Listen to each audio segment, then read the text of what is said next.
Yan o. Oh. Ay! Oh. Pwede kang gawing payo. Ito ang kagandahan pag tapos na tayong mag-plat.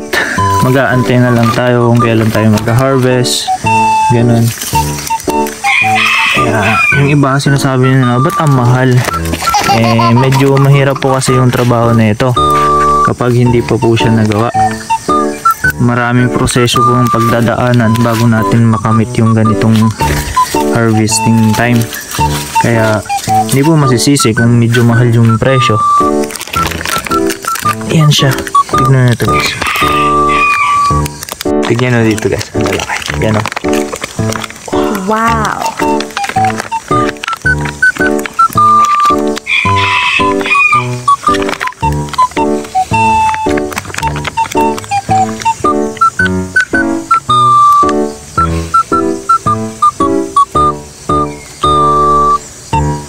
Bali itong dalawa, yan, itong magkasunod. Ito, siguro within 3 days pa bago tayo makapag-harvest dito. Kasi medyo parang sinlit lang ng mais yung kanyang tubo pa. So mag-aantay muna tayo ng mga ilang araw. Yan. Dami.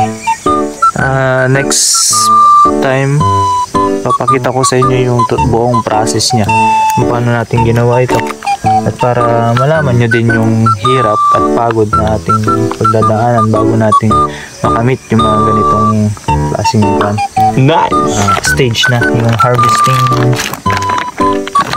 Pakita ko sa inyo lahat ng process, kung gaano kahirap, para mayroon lang kayong idea, diba? Lipat na tayo sa kabila. Yan o. Ito po yung loob niya. Kung pansin nyo, mangilan-ngilan lang. Pero doon, banda doon, marami. Ayan. Ito, kunin na natin ito lahat. Ah, grabe. Ay, shucks. Nasira. Ayan o. Tatlo.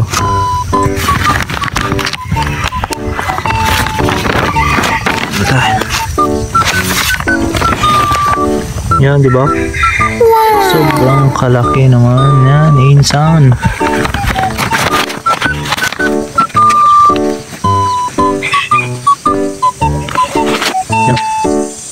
Di ba kasi laki na ng mukha ko? Yan o. Oh. Ay! Oh no!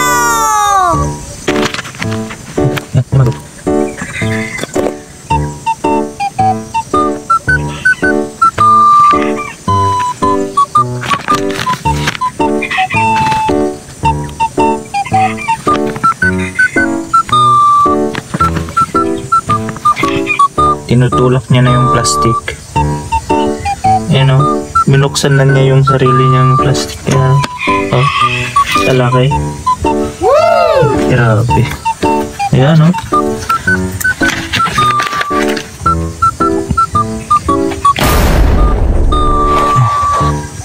Ito talaga kasi laki na ng mukha ko.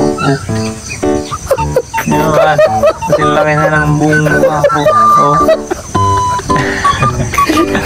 Ayan o. Diba? Okay. Ayan naman.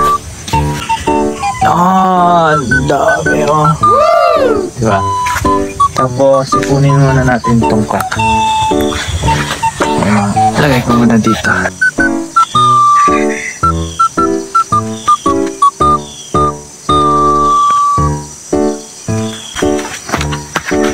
Yan, barito lahat yung mga namukadkad.